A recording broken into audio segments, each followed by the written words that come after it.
time once again for Community Forum, and we're very lucky to have back with us live in the studios this morning, Sakara Remmu. Sakara Remmu is founder and editor at large at Black-owned media broadcasting company, also known as BOMBCo.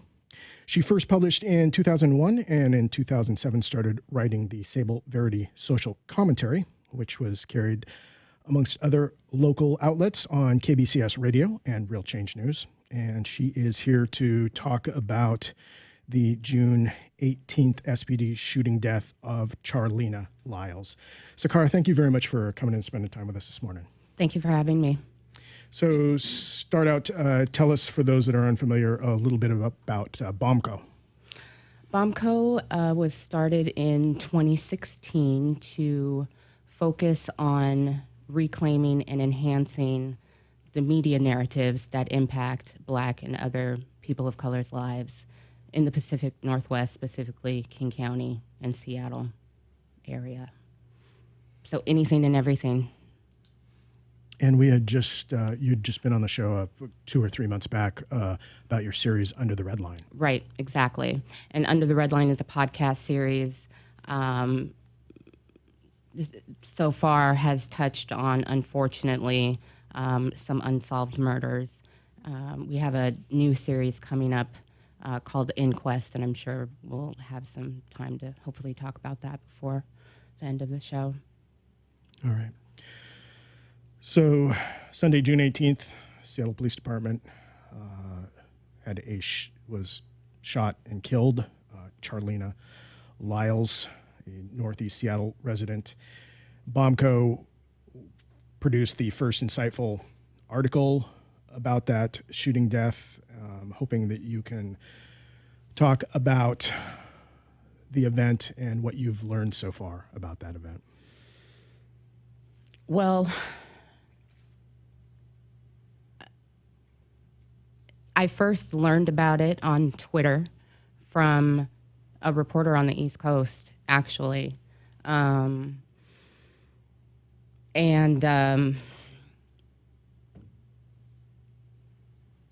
had a pretty visceral human reaction to hearing it, and part of it was, just a little bit of denial and just hoping that it was not true, which was obviously not the case. And because we are in the age of social media, a lot of information was immediately available. I mean, people are there, live videoing, tweeting, texting, taking photos, and sending it out. And this is a big family with deep roots and far-reaching relationships in the community. So, it was felt immediately. And because of that,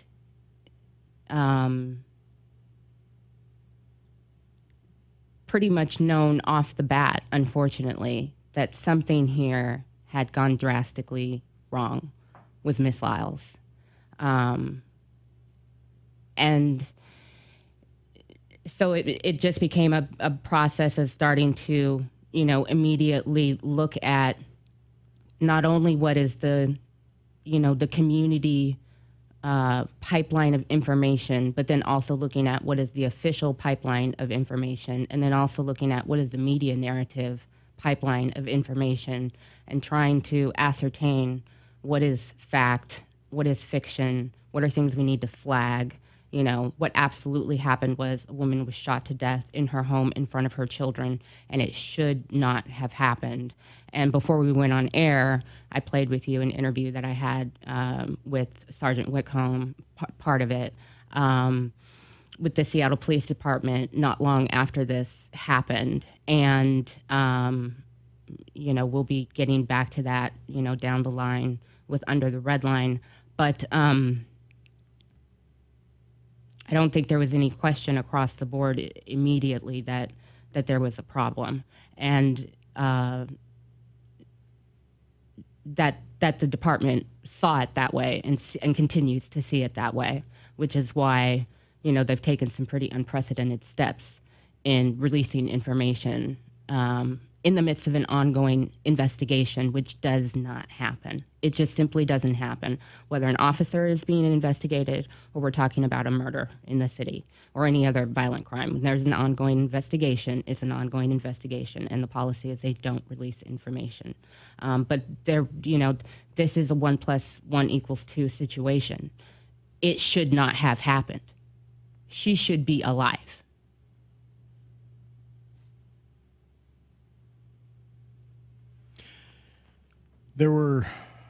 So maybe walking through a bit about what happened that morning, there were literally flags in the system supposedly in place to prevent this from happening. Right. There was a 911. She placed a 911 call to police stating that there had been a burglary. Right.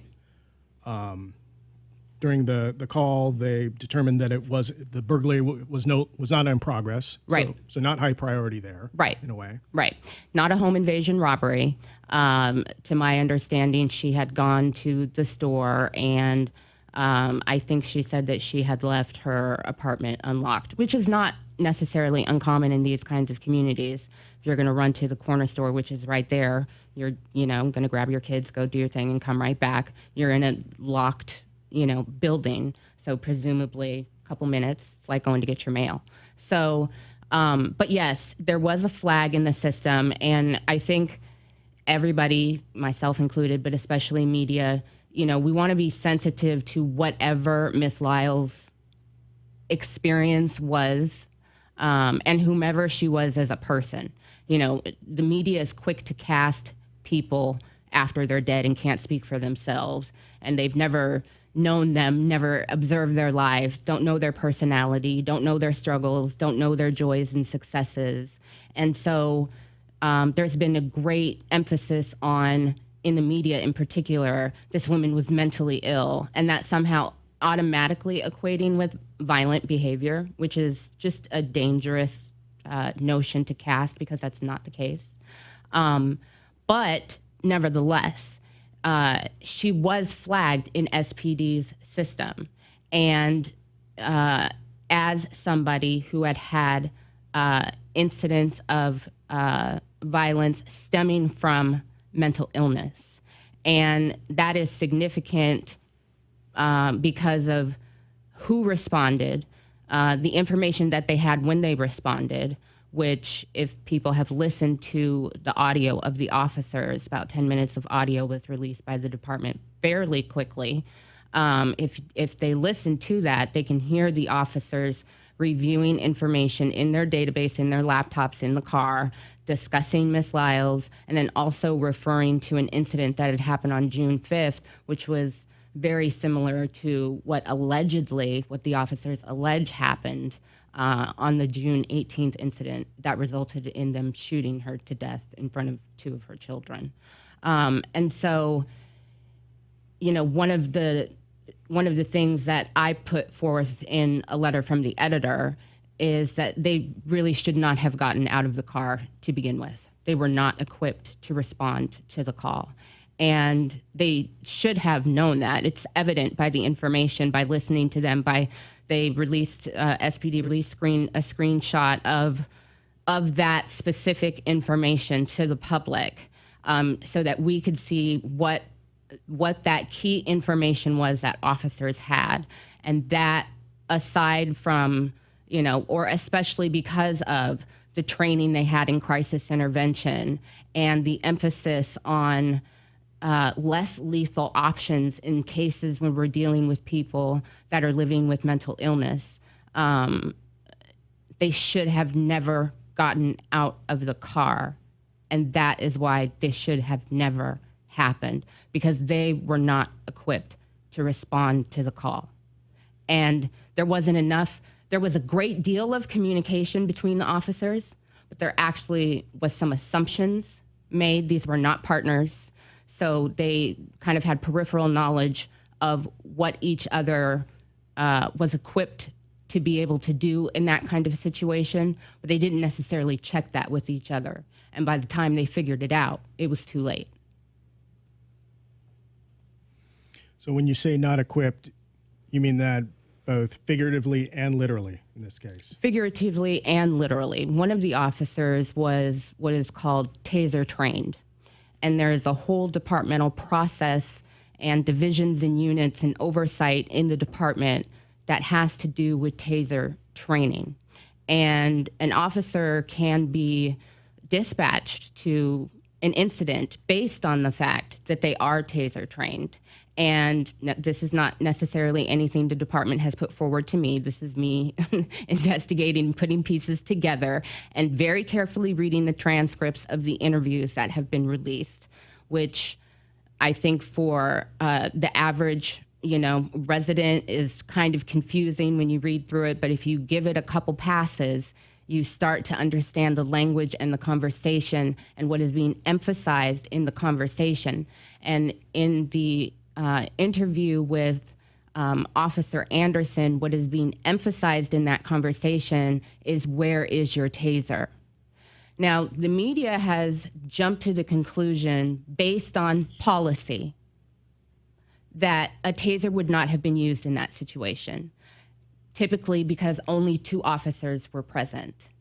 And apparently they don't typically do that. So the media has jumped to the conclusion and said, well, even if he had a taser, it wouldn't have been used. But that's not true and not the issue. What is true is, in fact, that the senior most officer with the department, Officer McNish, calls out for a taser. We hear it in the audio that they released. And then if you look at the transcript, he says that he knew that Officer Anderson was taser trained. So thereby giving the suggestion that he's under the assumption that Officer Anderson has his taser. Officer McNish also says in his interview, basically, I'm paraphrasing, he's ready to take the hit from the department in the moment that he's in Miss Lyles' home. He's made the decision, I'm about to violate policy and ask for this woman to be tased as a less lethal option. I called to the other officer for a taser or tase her.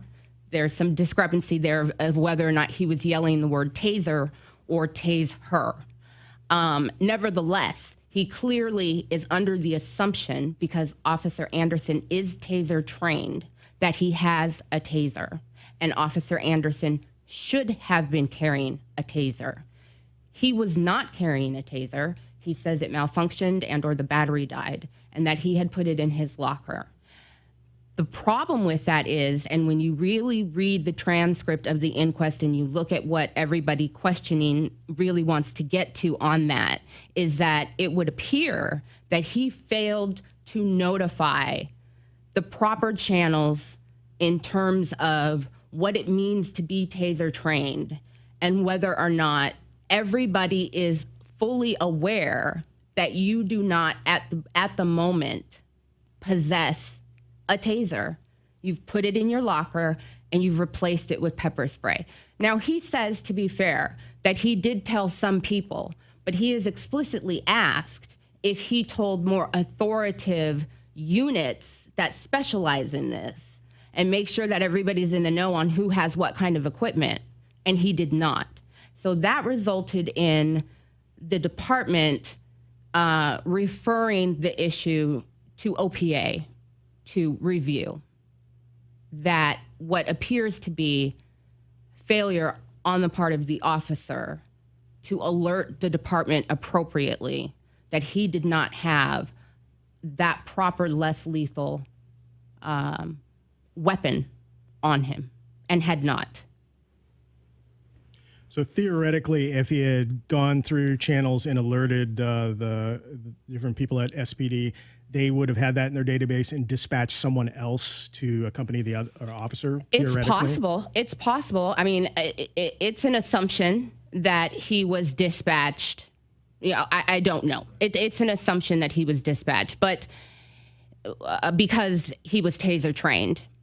Even if he wasn't, the officer that winds up joining him on the response, when you look at his interview with investigators, is under the assumption that Anderson has a taser And so when he's in the apartment, what matters most is not policy, because he addresses that.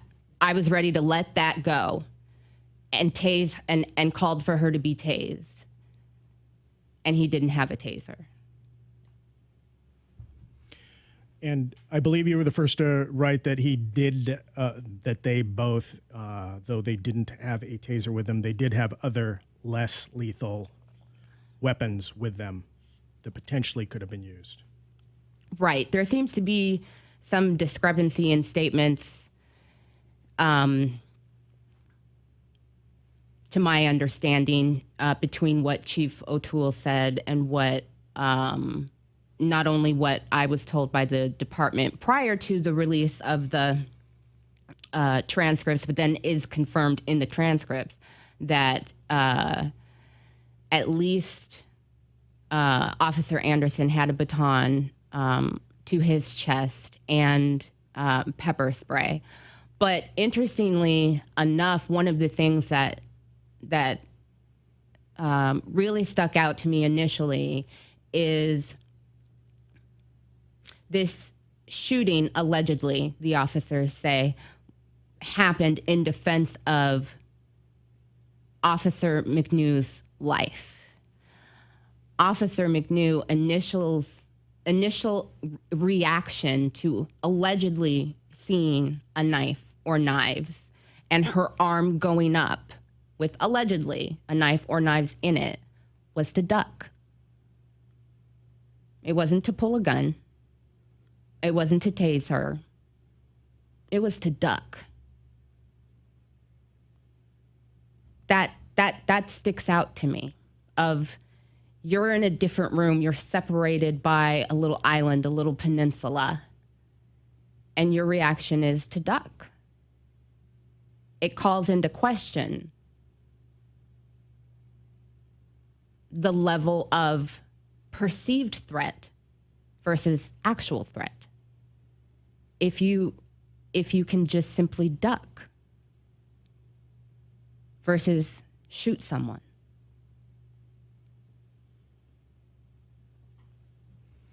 You've also brought up in your several articles that you have now written about this, that in the audio, you can clearly hear the officers saying, back up, but no mention of the supposed knife.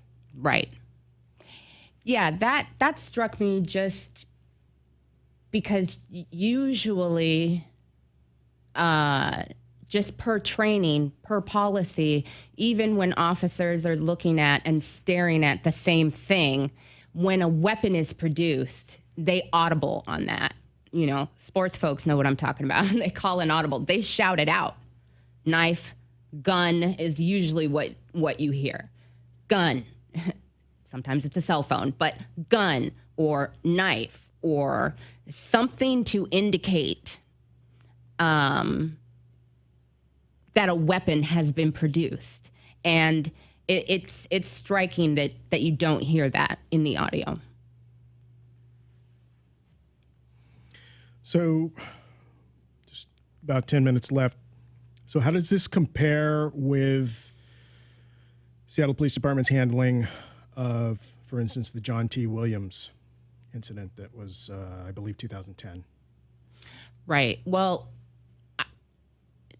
the most striking difference is how swift the department has been in condemning the action and condemning the result, which is condemning the action, and how swift they have been to release information, substantial information that you can reference and compare and line up and look for inconsistencies, and it gives you at least for myself as a journalist, as I said when I played you a portion of that interview with Sergeant Whitcomb, you can hear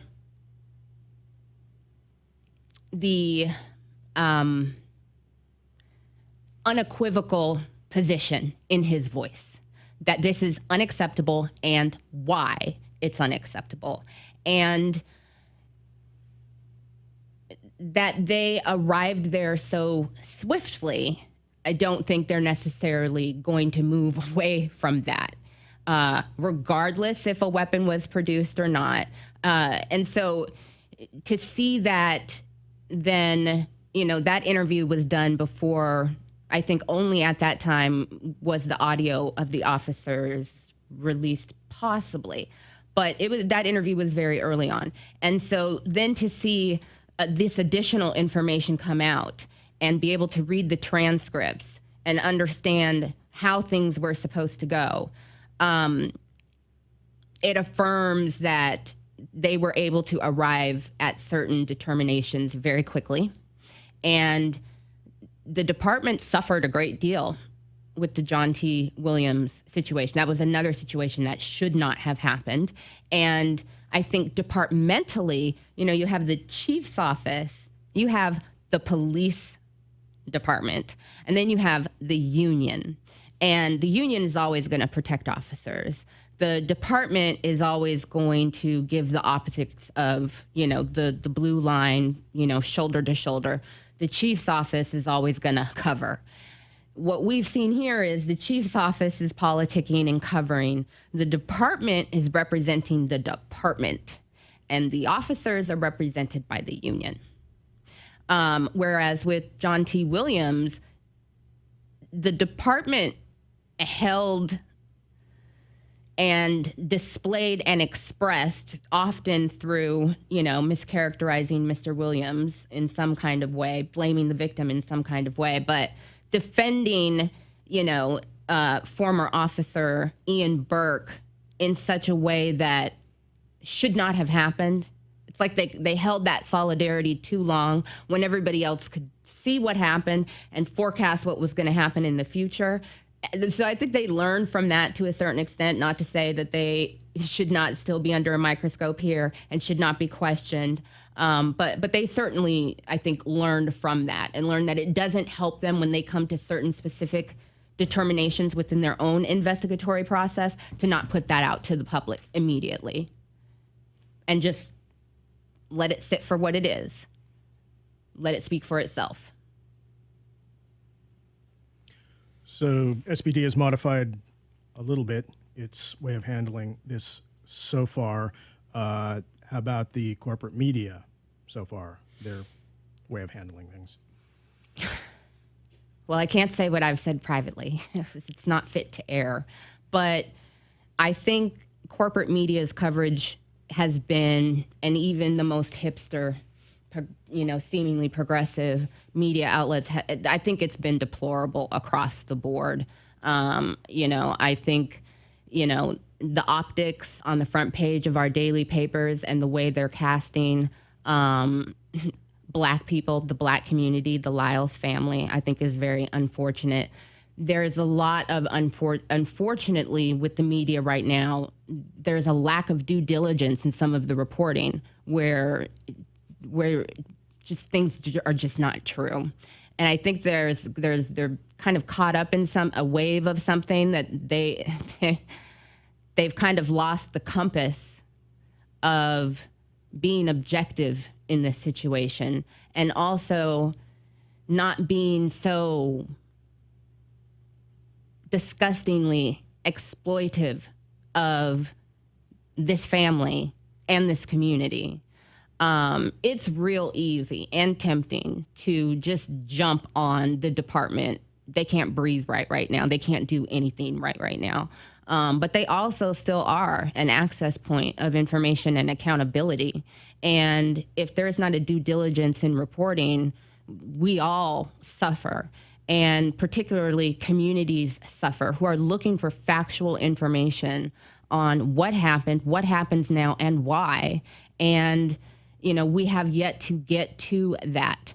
Right now, it's just, unfortunately, a lot of misleading headlines, lack of due diligent reporting, and clickbait, for the sake of, it's a tragedy. And the media has a tendency to take tragedy and turn it into drama. And that's not fair.